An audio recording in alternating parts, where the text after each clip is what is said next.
জীবনের আসল মূল্য আমরা অনেক সময় বুঝতে পারি না। একজন ধনী ব্যবসায়ী ছিল যার সব কিছুই ছিল, টাকা, বাড়ি, কিন্তু ছিল না শান্তি। একদিন সে অসুস্থ হয়ে হাসপাতালে ভর্তি হলো। পাশে ছিল না কোনো বন্ধু, না পরিবার। ঠিক তখনই এক গরিব নার্স প্রতিদিন তার যত্ন নিতে লাগল, হাসি মুখে সেবা করত। ব্যবসায়ী অবাক হয়ে জিজ্ঞেস করল, তুমি এত খুশি কেন? নার্স বলল, আমার কাছে বেশি কিছু নেই, কিন্তু আমি যা আছে তা নিয়ে সন্তুষ্ট। এই কথাটা ব্যবসায়ীর মনে গভীরভাবে আঘাত করল। সে বুঝতে পারল, জীবনের আসল সুখ টাকা নয়, ভালোবাসা আর সন্তুষ্টিতে।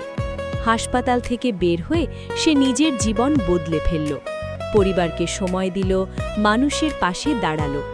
কারণ সে বুঝে গিয়েছিল, জীবনের আসল মূল্য জিনিসে নয়, অনুভূতিতে লুকিয়ে আছে।